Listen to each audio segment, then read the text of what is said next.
นี่คือสปริงเวย์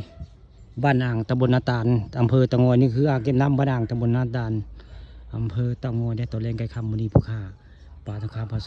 สมสปริงเวย์บ้านนาอ่างตำบลนาตาลล่ะนี่คือเจ้าเห็ดสะพานได้บ้านนี้สะพานสปริงเวย์แต่ก่อนมีแต่สปริงเวย์บ่มีสะพานได้บ้านนี้มีทั้งสะพานมีทั้งสปริงเวย์ได้อยู่บริเวณอ่างเก็บน้ำบ้านนาอ่างตำบลนาตาลอำเภอเตางอยนี่บรรยากาศคักพี่น้องนี่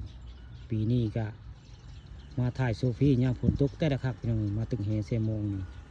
อยู่บริเวณสปริงเวย์บ้านนาอ่างตำบลนาตาลนี่บรรยากาศคักแน่นอนปีสิมานี่คือภาพเหตุการณ์กระเจ้าสร้างได้สร้างแปลงอยู่บริเวณสปริงเวย์บ้านนาอ่างตำบลนาตาลอำเภอเตางอยได้บรรยากาศคักและมีท่อปิดท่อเปิดน้ำพระเจ้าบ่บางเดียวนี่ทีมงานมาจากผู้ใดบ้านดงไผ่ใหญ่ผู้ใดอันนี้มาสร้างมาเปลงนี่ทางพระเจ้าได้ผู้ละเมาคุณเอา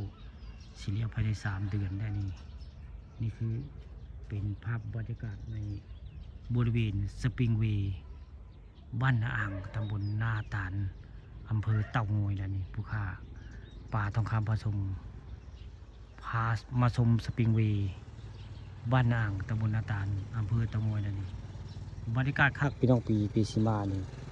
มีสปริงเวย์แล้วก็มีมองน้ำตูนนี่ตึงแฮแช่มองตะคักนี่คือสปริงเวย์บ้านนาอ่างตำบลนาตาลล่ะนี่ไผ่ประจักษ์ผู้ค่าปตคำผสมพามาชมสปริงเวย์ได้นี่สปริงเวย์บ้านนาอ่างล่ะนี่บรรยากาศคักพี่น้องนี่ถ้าปีหน้านี่ฝนตกไว้หน้าฝนนี่แต่ละคักนี่มาตึงแฮแช่มองแล้วก็มายืนโซฟี่ถ่ายรูปอยู่บริเวณสะพานสปริงเวย์บ้านนาอ่างบรรยากาศคัก